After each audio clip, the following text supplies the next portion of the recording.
এই সংবিধানে আছে প্রধানমন্ত্রী এবং চিফ জাস্টিস ছাড়া আর কোনো কিছুই রাষ্ট্রপতি করতে পারবে না। দুইজনকে নিয়োগ দিতে হবে, প্রধানমন্ত্রী এবং প্রধান বিচারপতিকে। এই দুইজন ছাড়া আর কাউকে আপনি নিয়োগ দিতে পারেন না। তাহলে আপনি অ্যাটর্নি জেনারেল মানে আজকের আইনমন্ত্রী, সেদিন তো কোনো সরকারও নাই 7 তারিখে, আপনাকে কি নিয়োগ দিত? তাহলে আপনার নিয়োগ অবৈধ, আপনার নিয়োগ অবৈধ। এই রায়টার নাম হচ্ছে মুন সিনেমা হল রায়। এটা বলা হয় 5th অ্যামেন্ডমেন্ট কেস। এই 5th অ্যামেন্ডমেন্ট কেসে বলছে কনস্টিটিউশনের বাইরে যে কোনো সরকার অবৈধ। আপনি তো কনস্টিটিউশন করতেছে, এই জাজমেন্ট এখনো বহাল আছে। বহাল আছে মানে এইটা এখনো অ্যাপেলেট ডিভিশন বাতিল করেনি। তাহলে ইউনিট সরকার অবৈধ, আপনার ভোট অবৈধ, আপনার এই সরকার অবৈধ। একদিকে তো যেতে হবে না, হয় সংবিধান মানবো না হলে মানবো না। হয় সংবিধান না মানলে কি মানবো? বিপ্লবকে মানবো। আপনি বলতেছেন জুলাইকে মানি না। জুলাই মানে কি? বিপ্লব। জুলাই মানে কি? বিপ্লব না? তাহলে হয় বিপ্লব মানবেন নাহলে কনস্টিটিউশন মানবেন। কনস্টিটিউশন মানলে আপনি অবৈধ, আর বিপ্লব মানলে আপনি বৈধ। কোন দিকে যাবেন আপনাকে সিদ্ধান্ত নিতে হবে। তারপরে এইটা করার জন্য 72 দিন টাইম দিলেন। কোথায়? Consensus commission. সেদিন সালাউদ্দিন সাহেব আপনার মুখে কি ঘুমায় লাগানো ছিল? ঘুমায় বলে যখন ওই ফুলের ধ্যান হয় তখন গরুর মুখে লাগায়। সেদিন আপনি কেন বলেননি যে গভর্নমেন্টের এই ফ্রি, আমার আপনার ট্যাক্সের টাকার চা বিস্কিট খাবো না, এটা অবৈধ? সব করে এখন বলতেছেন এটা মানবো না। এবার আর একটা কথা বলি, ওনারা বলছে যেটাতে ওনাদের নোট অফ ডিসেন্ট আছে সেটা ছাড়া সব বাস্তবায়ন করবো, তাই তো? সে কথাই বলছে না? সুপ্রিম কোর্ট সচিবালয় কোনো নোট অফ ডিসেন্ট দেওয়া নেই। সুপ্রিম কোর্ট যে সচিবালয়, সমস্ত দল এক হয়েছে এই সচিবালয় বাস্তবায়ন করতে হবে, ওনারা সেটাও করেন।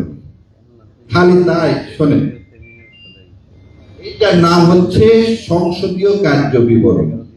তারাই কার্যকরী কমিটিতে যা যা সিদ্ধান্ত দিছে সেটাই ওই প্রণালীতে এটা করছে, তারা এগ্রি করছে। কি এগ্রি করছে তারা পরে শোনায়।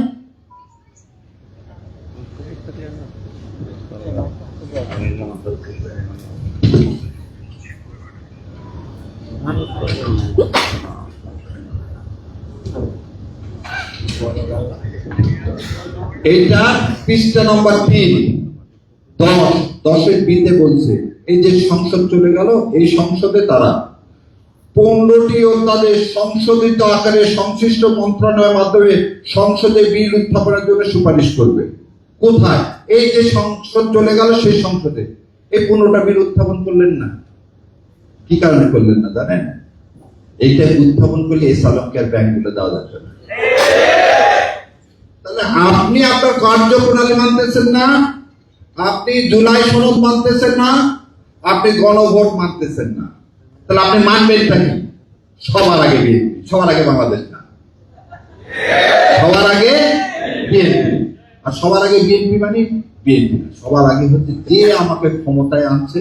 ওই যে বলছে না আমি তো আসতে পারতেছি না, একজন আমাকে না বললে আমি তো দেশে আসতে পারতেছি না। তার মানে কি সুইচ এই প্রধানমন্ত্রীর হাতে না? ওই জন্য আমি বলি উনি চুপচাপ আছেন এই কারণে, কারণ উনি কথা বললে কখন নামায় দেয় হাত ধরে। কারণ সুইচ তো ওনার হাতে না, সুইচ তো ভারতের হাতে, দিল্লির হাতে। আমরা বলছি আজাদি না গোলামি, আজাদি আজাদি। তো সোজা আঙ্গুলে যদি ঘি না ওঠে বাবা, আর আমার শিশির ভাই বললেন শোনেন, এই বিচারক নিয়োগ দিচ্ছে না কি জানেন? এরাই হচ্ছে বিচার ব্যবস্থায় আবার একটু আগে বললাম না যে তারেক রহমান আর জোবেদা রহমানের যে মামলা রায় দিচ্ছেন, খালাস দিচ্ছেন, ওই জাজ সাহেব আগে রায় দিয়েছিলেন কি? শিশির ভাই সাক্ষী আছে যে বাংলাদেশে তারেক রহমানের কোনো ভাষণ প্রচার করা যাবে। ওই জাজ সাহেব আমি দেখলাম বঙ্গভবনের তারেক রহমানের সাথে হ্যান্ডশেক করার জন্য দৌড়ায় আসতেছে। তো সেই বিচারের কাছে আপনি কি জুলাই সনদের পক্ষ পাবেন? অতএব এই জুলাই সনদ বাস্তবায়ন করার আগে রাজপথ ছাড়া আর কোনো পথ নেই। আইনের ভাষায় আমরা সব বলছি। এখন কোর্টকে আপনি সেই কারণে বিচার বিভাগ স্বাধীন করতে দেন। সো অন্যরা আছে আইনের কথা সব শিশির ভাই বলছে। আর পৃথিবীর কোন দেশে ধরে নেন আপনার এটা একটা ডেট, এটা বলে শেষ করি, এটা একটা ডেট। আমরা এখানে সবাই আমিরে জামাতকে নেতা হিসাবে মেনে একটা সিদ্ধান্ত নিলাম। সেই সিদ্ধান্তটা আপনাদের জন্য। গ্রিক রাষ্ট্র বলছে কি, তুমি সিদ্ধান্ত নিতে পারো না, যাদের জন্য সিদ্ধান্ত নিবা তাদের কাছ থেকে তোমাকে কি করতে হবে, ভোট দিতে হবে।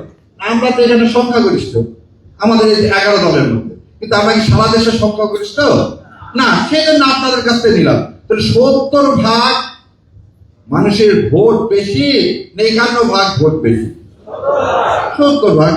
এই সব পাটিগণিত যাই বোঝে না, তার হাতে আপনি রাষ্ট্র ক্ষমতা দিচ্ছেন, আপনার তো এই সর্বনাশ হবেই। ধন্যবাদ আপনাদেরকে। আল্লাহ হাফেজ। আসসালামু আলাইকুম ওয়া রাহমাতুল্লাহি ওয়া বারাকাতুহু।